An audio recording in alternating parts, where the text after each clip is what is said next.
Oi, tudo bem? Meu nome é Isis e eu falo de uma cidade do Rio Grande do Sul chamada Canguçu. Eu estou aqui para falar sobre um projeto, esse aqui, chamado O Santuário do Lar. São sermões das quartas-feiras de poder. E hoje eu estarei pregando um sermão desses para vocês. O título desse sermão é O Altar da Família. Mas antes de nós abrirmos a Bíblia e lermos o texto-chave, eu gostaria de convidar você para que curvasse sua fronte nesse momento, para que nós possamos fazer uma oração. Vamos orar então? Oremos. Querido Deus, Pai amado, estamos aqui na Tua presença porque queremos agradecer ao Senhor pelo Seu cuidado diário. Agradecemos porque sabemos que o Senhor cuida das nossas famílias, porque o Senhor nos abençoa e porque o Senhor nos conduz diariamente. Agora, Senhor, pedimos que o Espírito Santo esteja conosco no estudo da Sua palavra, que ao abrirmos a Bíblia, possamos ter clareza da Sua vontade em nossa vida. Esteja conosco, em nome de Jesus nós oramos. Amém. Convido você a abrir então a sua Bíblia no livro de Jó, lá no capítulo 1, e nós vamos ler o versículo 5. Eu estou aqui com a minha Bíblia em mãos e convido você, aí onde você está, para que você também pegue a sua Bíblia e abra lá no capítulo 1, no versículo 5. Jó, capítulo 1, versículo 5.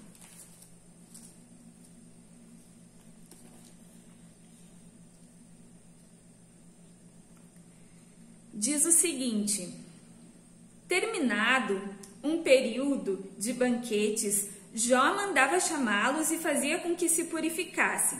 De madrugada, ele oferecia um holocausto em favor de cada um deles, pois pensava, talvez os meus filhos tenham, lá no íntimo, pecado e amaldiçoado a Deus. Essa era a prática constante de Jó. Hoje a gente vive num mundo em que as pessoas alegam que elas não precisam mais de Deus. Alguns, eles ignoram totalmente a existência de Deus, a presença de Deus. Outros, eles até reconhecem a existência de Deus, mas eles acham que Deus nos criou e nos abandonou, que nós estamos à mercê dos sofrimentos deste mundo, que nós não temos alguém, não temos a Deus. E também existe uma outra classe de pessoas que elas acreditam sim na existência de Deus. Elas se dizem pessoas que seguem a Deus, porém, elas ainda não colocaram Deus na sua vida prática.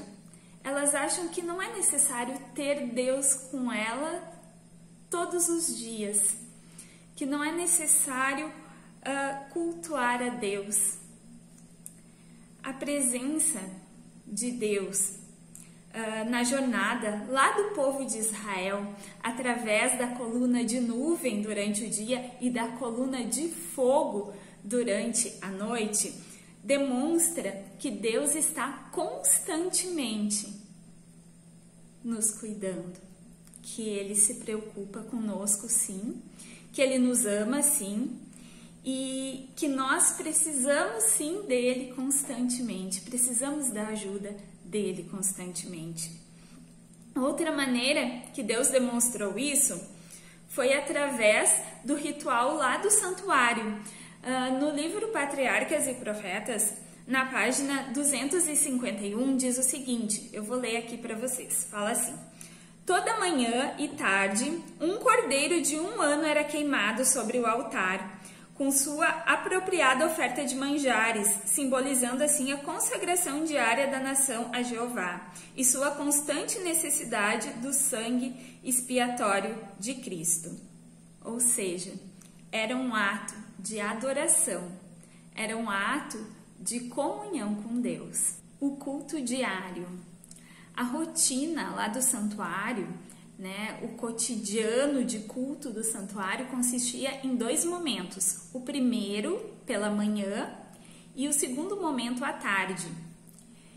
Isso nos remete a um exemplo deixado para nós, em que nós devemos sim reunir a nossa família, realizar o nosso culto pela manhã e também pela tarde, né, no final do dia. Mas por que é importante? Por que é importante a gente realizar esse culto familiar?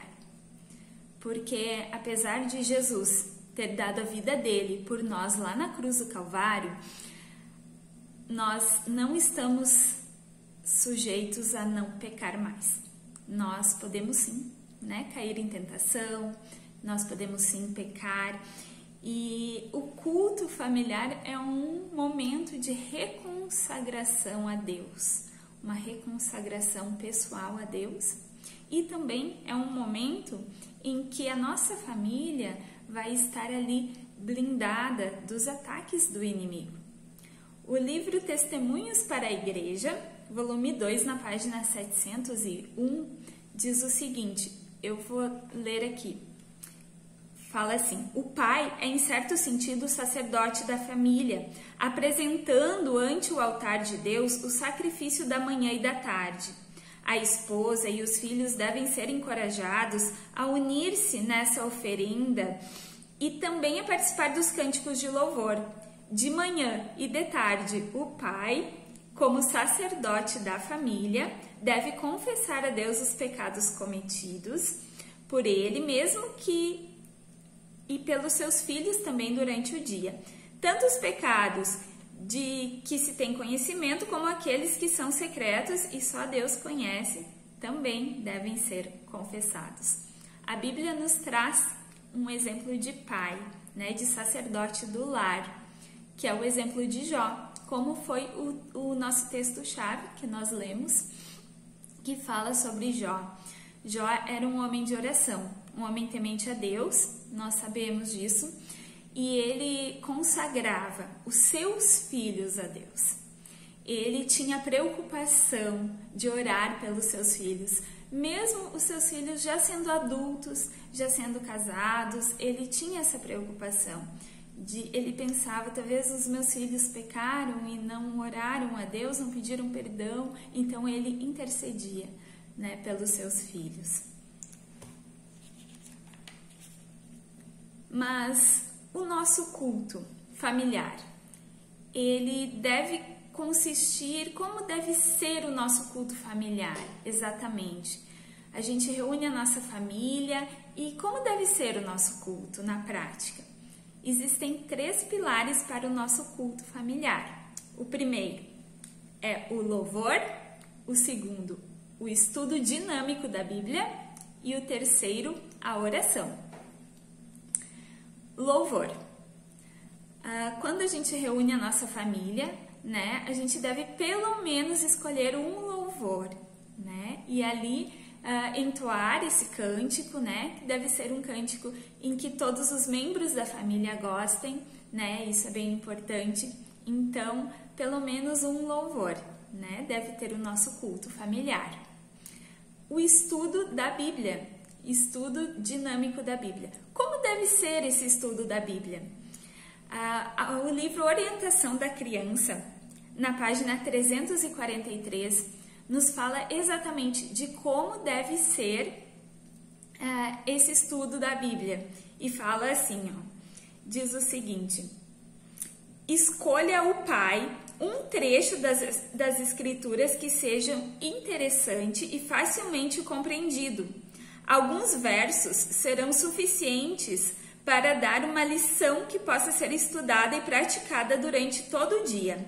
Pode-se fazer perguntas, podem-se fazer declarações interessantes, ou pode ser apresentado como ilustração algum incidente curto e ao ponto. Interessante, né? Nos traz dicas bem práticas de como deve ser, né, esse estudo da Bíblia, né? Bem detalhado, né? A oração, que é o nosso terceiro pilar, Nosso culto deve ter pelo menos 2 orações, né? Uma oração no início e uma oração no final. Mas também é próprio que o nosso culto tenha alguma oração intercessora, talvez, ou alguma oração por algo que a família deseje, né? Esteja intercedendo. Então, a oração é fundamental, né? A oração é nosso canal de comunicação direto com Deus. Agora a gente vai falar um pouco sobre o culto familiar no sábado. Porque o que acontece? Muitas pessoas pensam que por ser sábado, a gente tem o culto lá na igreja, né? Agora algumas igrejas já retomaram, né? A maioria estão retomando, é claro, por causa da pandemia, com o público um pouco reduzido, mas temos o culto na igreja, a família vai até a igreja.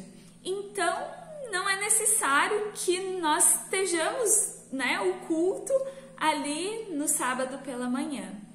Isso é um erro, porque é importante sim. É importante que a família se reúna, né, pela manhã, faça a sua comunhão, tenha o seu culto familiar e depois vá até a igreja.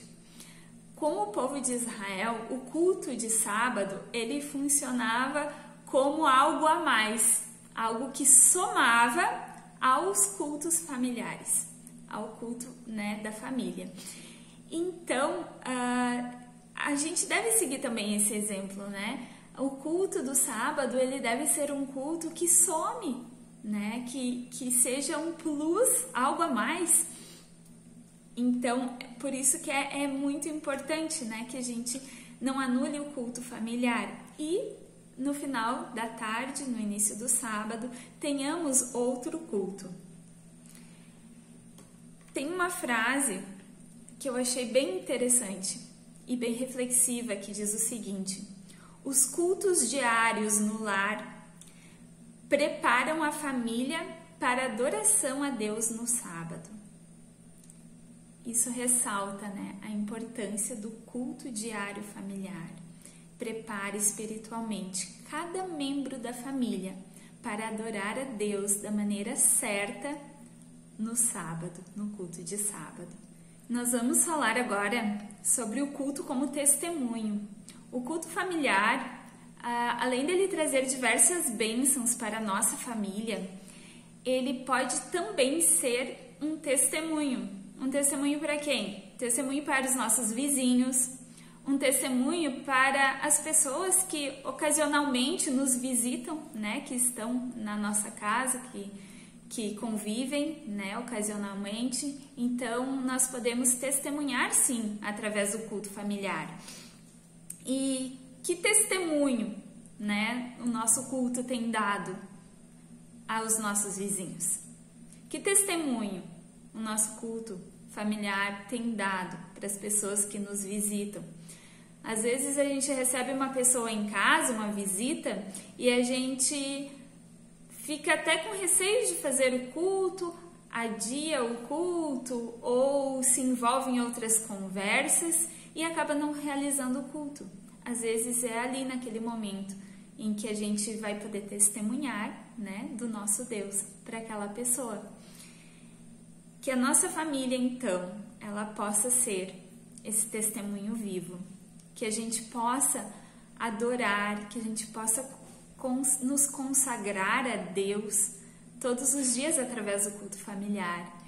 E mais que isso, né, que a nossa família possa testemunhar através do culto familiar.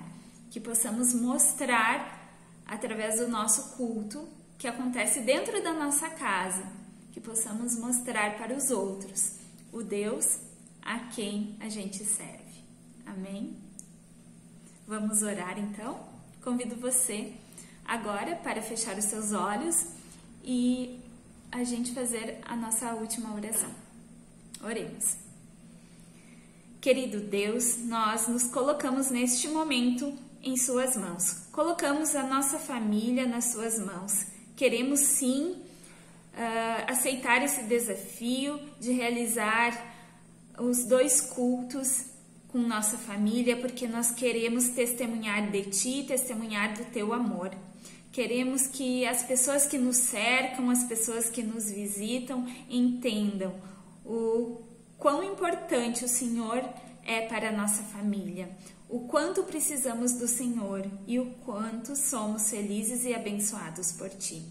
Nos ajude a testemunhar de Ti e do Seu amor, hoje e sempre. É o que oramos, em nome de Jesus Cristo. Amém.